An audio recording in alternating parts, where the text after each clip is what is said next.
네, 안녕하세요. 승승장구 이프로입니다. 오늘은 제가 리플랩스의 사장 모니카 롱의 파리 블록체인 위크 인터뷰를 가지고 와 봤는데요. 얼마 전에 이제 히든로드를 리플이 인수한 것은 여러분들도 잘 아시는 사항일 겁니다. 하지만 해당 부분을 기사로만 접하셨지 상세히 이에 대해 설명하는 것은 보시지를 못하셨을 거고 내용도 기사도 요약된 것만 보셨을 텐데요. 제가 통으로 인터뷰하는 영상을 번역해 가져왔습니다. 이제 내용이 내용인지라 절대 의역, 오역이 없으면 안 되어서 작업하는 데 시간이 굉장히 오래 걸렸는데요. 시청하시기 전 구독과 좋아요, 알람 설정 한 번씩 꼭 부탁드리고요. 다른 건 몰라도 좋아요는 꼭 한번 눌러주세요. 제가 영상을 만드는데 큰 도움이 됩니다.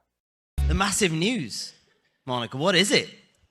Yeah, that's an exciting build-up. Thank you, Frank. Thank you, Arjun, and thanks for having me here.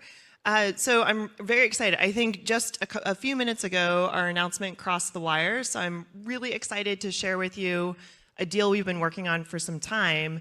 So Ripple is acquiring Hidden Road, which is a prime broker.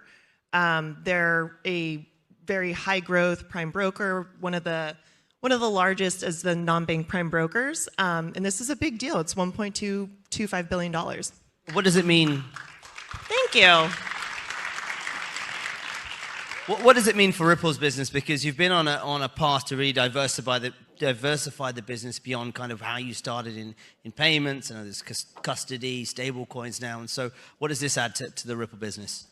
It's all coming together. So we've talked for a long while about institutional decentralized finance. Many of us here talk about institutions coming into the world of blockchain and DeFi, and this is going to blast that into a new milestone, kind of a new stratosphere. So the idea here is Hidden Road, through its prime broker business, is able to supercharge a lot of what we do.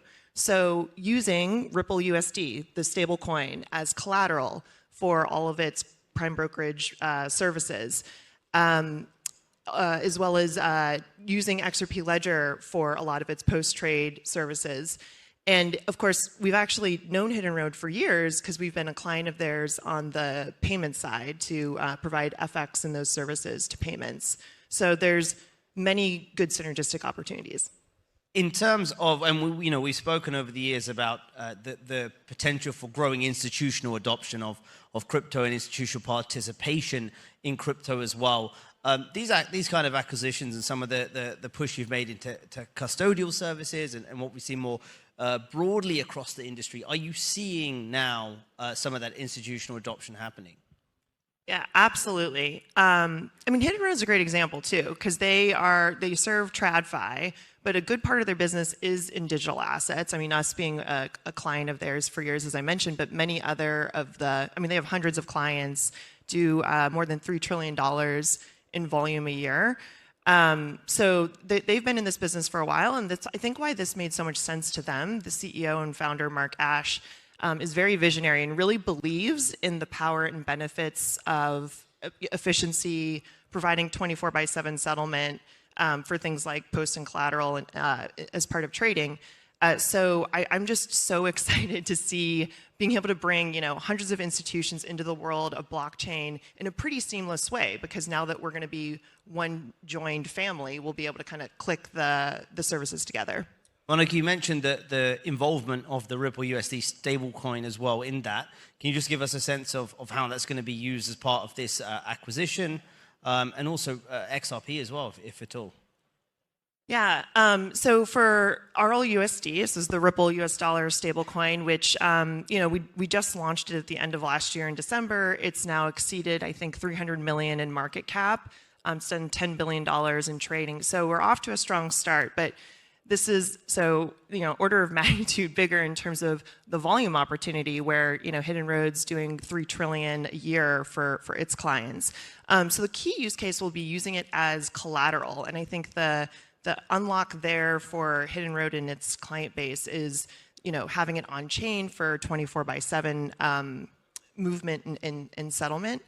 And then for XRP, so I mentioned that thinking about their set of services in the prime brokerage business across FX and fixed income, repo, and others, bringing those things onto Xrp Ledger. And that, I mean, that'll take some time to kind of, evaluate and create the right integrations for it to come true. But they're, totally bought in on it.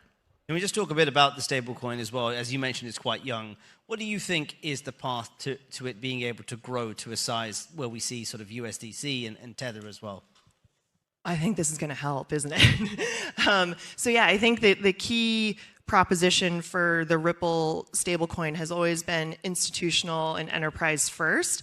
Now, the reason we launched it was because, we do, tens of billions of dollars in payment flows through digital assets already. We're already using stablecoins in those flows. And so, we have a killer use case within our core business of payments for the stablecoin. This is going to then extend it into more of the capital markets world. So we really have our sights set on use cases for RLUSD that make sense for institutions. So it's that institutional rather than consumer focus where you expect to see the growth?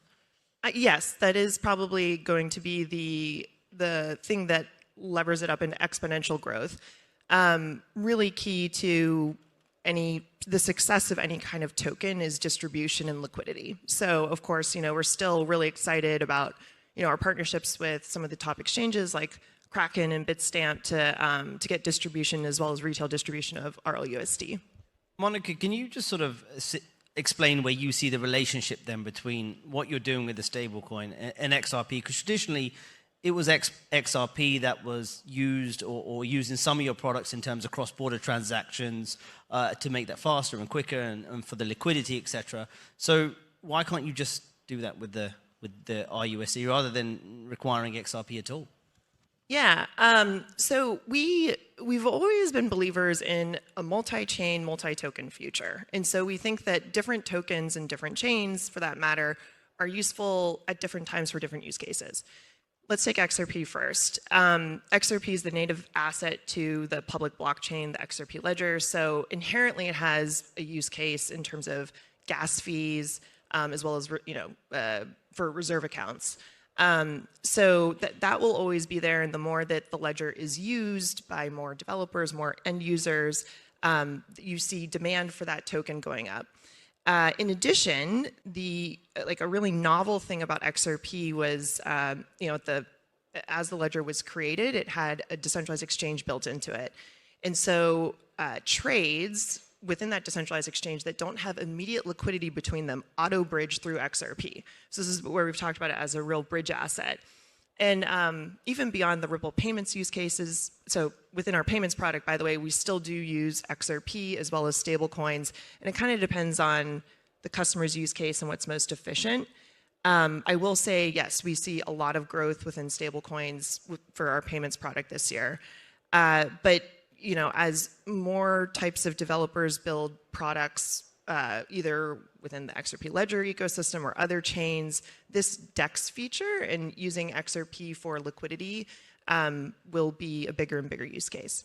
자, 영상의 내용 요약을 해드리자면 리플이 히든로드를 인수했고요. 요건 좀 오타가 났는데 이제 12억 2,500만 달러 하나로 따지면 약 1조 5천억 원의 규모입니다. 가장 중요한 것이 이제 리플이 미국에서 브로커 딜러 라이선스를 획득을 했으며 이를 통해 채권 상품의 청산, 그 다음에 자금 조달, 그 다음에 프라임 브로커리지 등 다양한 고정수익 자산 서비스를 누구에게? 이제 기관 고객에게 제공을 할 수가 있게 되었습니다. 이에 따라서 리플 USD, RLUSD, 스테이블 코인은 히든로드의 브로커리지 서비스의 담보 자산으로 사용이 될 예정이고요. 이제 RLUSD 같은 경우에는 24시간 온체인 결제와 담보 이동이 가능하기 때문에 전 세계의 기관 고객들에게 큰 이점을 제공을 하게 될 것입니다. 이에 따라서 우리 XRP 토큰의 역할은요. XRP는 리플 생태계의 핵심 자산으로서 리플 렉저의 덱스 기능 그리고 오토 브리징 기능을 통해서 유동성을 확보할 예정입니다. 그리고 이제 프라임 브로커리지 서비스의 포스트 트레이드 처리와 FX 외환 그 다음에 리포. 이거는 이제 환매, 조건부 채권 매매라고 해서 채권을 일정 기간 경과 후에 정해진 가격으로 다시 매수하기로 하는 이제 채권 매매의 일종으로서요. 이제 주식의 이제 콜옵션, 뭐 이제 풋옵션 이것들과 비슷하라고 봐주시면 되시는데 해당 부분의 거래 담보가 뭐다? 이제 바로 RLUSD가 될 것이며 이에 대한 가스피, 수수료가 바로 우리 XRP 토큰이 될 것이다 라는 이야기죠. 지금 모니카롱이 이렇게 RWA 시장에서 청사진을 그리고 있는 만큼 우리 XRP 코인의 역할도 매우 중요한 역할이 될 것으로 보입니다. 해당 인터뷰 영상 같은 경우에는 1부에 불과하고요. 2부의 경우에는 오늘 오후에 업로드가 될 예정이니 시청하실 분들은 필수적으로 구독과 좋아요, 알람 설정 눌러주시면 2부 업로드 되자마자 알람 가시니까요. 시청을 하시면 좋으실 것 같습니다. 저는 그럼 2부 영상으로 다시 찾아뵙겠습니다.